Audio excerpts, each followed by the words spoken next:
Hello, noble friends. Welcome to Premier État Philosophy. I'm Dr. Peter Yong, and today I'd like to continue our discussion of Book 1 of Plato's Republic by examining Plato's use of the classical concept of excellence to defend the claim that justice is an intrinsic rather than merely instrumental good.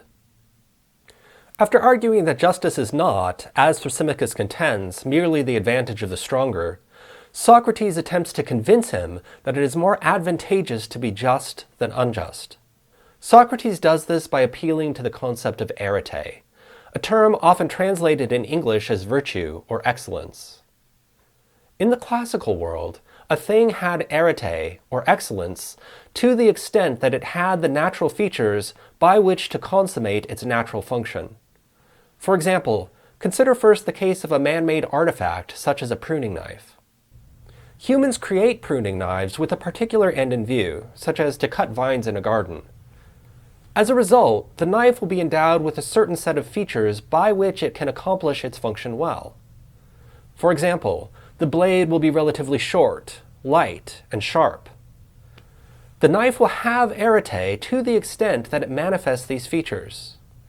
And to the extent that it lacks these features or has others that nullify them, the knife will fail to be an excellent pruning knife. A dull, long, or heavy blade would lack arete since it would not have the requisite characteristics by which to perform its function well. Socrates himself uses this example with Thrasymachus, quote, "Could you use a dagger or a carving knife or lots of other things in pruning a vine? Of course. But wouldn't you do a finer job with a pruning knife designed for the purpose than with anything else? You would. Then you would take pruning to be its function. Yes. Now, I think you'll understand what I was asking earlier when I asked whether the function of each thing is what it alone can do, or what it does better than anything else. I understand, and I think that this is the particular function of each." End quote. We make artifacts with a particular end in view, a function it alone can do or does better than anything else. Knives cut, hammers hammer, and screwdrivers screw. And individual instances of these kinds are excellent to the extent that they have the requisite features to fulfill these functions. An excellent knife cuts well, an excellent hammer hammers well, and an excellent screwdriver screws well. So far, this likely all seems commonsensical. Yet the classical conception of arete can begin to sound strange to contemporary ears when applied to the natural world. We can accept that man-made objects can have functions since we give them those functions. But without our activity, natural objects are in themselves meaningless. Considered in itself, a piece of flint, for example, has no function. It is only after a caveman has determined that it should be a knife and sharpens it into one that the stone takes on the function of cutting. The knife has a meaning only because man assigns meaning to it. Indeed, the only meaning to be found anywhere in the universe is the meaning we give it. Après moi, le déluge. All this sounds very familiar, living in an age where existentialism has colonized the popular consciousness. But this perspective is foreign to the classical mind. For, from a classical point of view, the universe is essentially meaningful, and natural kinds have natural functions. Indeed, it is just this natural order that establishes the normative standard by which to judge the actions and characters of men.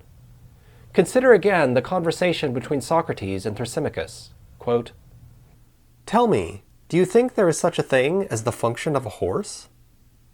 "I do." "And would you define the function of a horse, or of anything else, as that which one can do only with it, or best with it?" "I don't understand." "Let me put it this way. Is it possible to see with anything other than the eyes?" "Certainly not." "Or hear with anything other than the ears?" "No." "Then we are right to say that seeing and hearing are functions of eyes and ears." "Of course." End quote. Socrates here points out that natural objects have functions. Consider the eye. Its function is to see. If an eye was structured in such a way that an animal could not see with it in normal environmental conditions, he would say that the eye was somehow defective. There'd be something wrong with it that prevents it from carrying out its natural function. The same holds for organisms. One function of a horse, for example, is running. If it was born with a deformity or one of its legs was broken, something would be wrong with it. Such a crippled horse would be a defective instance of horseness. It would soon be eaten by predators and would fail to manifest the beauty intrinsic to its natural kind. Note that, to the Greek mind, this function is not bestowed on horses externally as artifacts constructed by God as some kind of cosmic engineer. Rather, a horse's natural functions are determined by its essence as a horse. Natural kinds have intrinsic meanings, purely in virtue of being the kinds of things they are. Plato will give a fuller account of what he takes such essences to be and how they are grounded later in the Republic. But for now, it's sufficient to note that, from a classical viewpoint, things have essences, and these essences determine their proper function. The study of how essences ground what a given thing is meant to do is called teleology, coming from the word telos, meaning achievement, attainment, or goal. The ancient Greeks thus lived in a teleological world. There are certain activities particular beings ought to do simply in virtue of being the kinds of beings that they are. A natural kind sets the standards of excellence for its instances.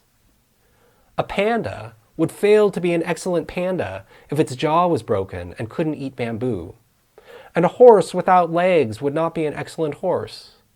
And a wingless eagle would fail to be an excellent instance of its kind.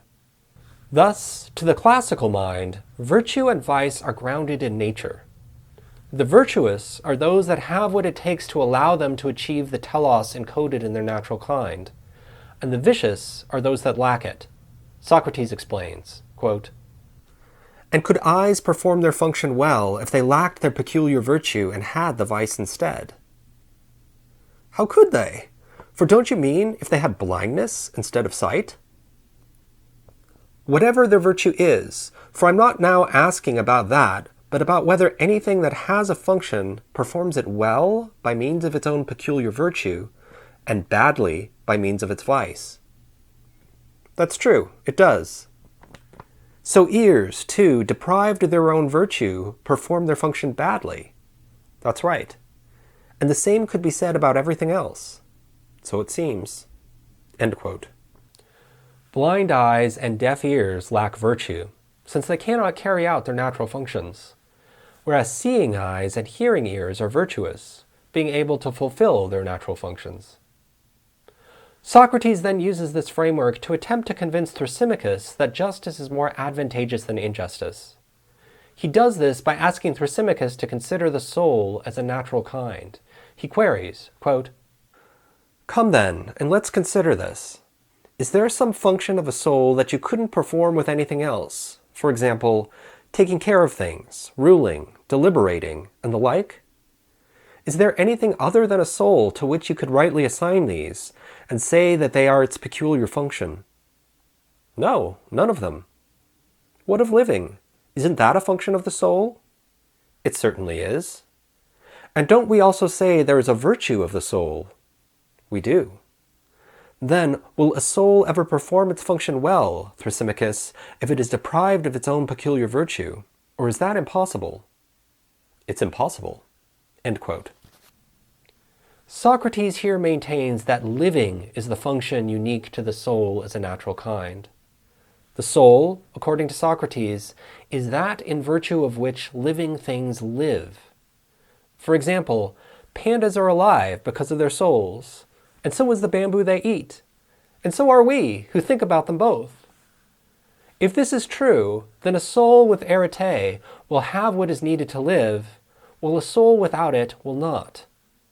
Furthermore, Socrates observes that justice is a virtue of the soul and injustice a vice. Thus, it follows that a just soul and a just man will live well, and an unjust one badly.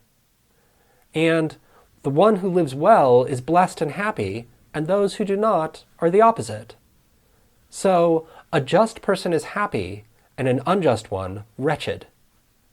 And since it profits no one to be wretched but to be happy, injustice is never more profitable than justice. Although there is something to this brief argument, and it suffices to quiet Thrasymachus for the moment, one is left with the feeling that more work is needed. Indeed, this is precisely the case that Glaucon and Adeimantus will make in Book 2, as they try to bolster Thrasymachus' position and force Socrates to give a more elaborate argument for the claim that justice is an intrinsic rather than merely instrumental good. We'll examine these issues next time, but for now I'd like to invite you to reflect on the classical concept of arete. If natural kinds have natural functions, what is the natural function of man? What would an excellent man or woman consist in? What can we alone do, or at least do better than any other creature? And if you have a sense for what that is, how do you measure up to that standard? What steps can you take to move closer to fulfilling your specifically human telos? These are questions that Aristotle would later ponder in his Nicomachean Ethics. For him, distinctly human excellence consists in reason. I'll leave you with a few of his thoughts. Quote, "Presumably, however, to say that happiness is the chief good seems a platitude, and a clearer account of what it is still desired. This might perhaps be given if we could first ascertain the function of man. For just as for a flute player, a sculptor, or an artist, and, in general, for all things that have a function or activity, the good and the well is thought to reside in the function, so would it seem to be for man, if he has a function. Have the carpenter, then, and the tanner certain functions or activities, and has man none? Is he born without a function? Or is eye, hand, foot, and in general each of the parts evidently has a function, may one lay it down that man similarly has a function apart from all of these? What then can this be? Life seems to be common even to plants, but we are seeking what is peculiar to man. Let us exclude, therefore, the life of nutrition and growth. Next there would be a life of perception, but it also seems to be common even to the horse, the ox, and every animal. There remains, then, an active life of the element that has a rational principle. Of this, one part has such a principle in the sense of being obedient to one, the other in the sense of possessing one and exercising thought." End quote. For Aristotle, then, as for Plato, humans, like all other living beings, have a natural function. Like them, we live biologically, but our life encompasses more. And, like other intelligent animals, we perceive and act adroitly in our environment. But our intelligence exceeds the mere perceptual problem-solving necessary for survival. What we have, suggests Aristotle, is reason, the faculty whereby we grasp the meaning and order of the universe in which we live and move and have our being.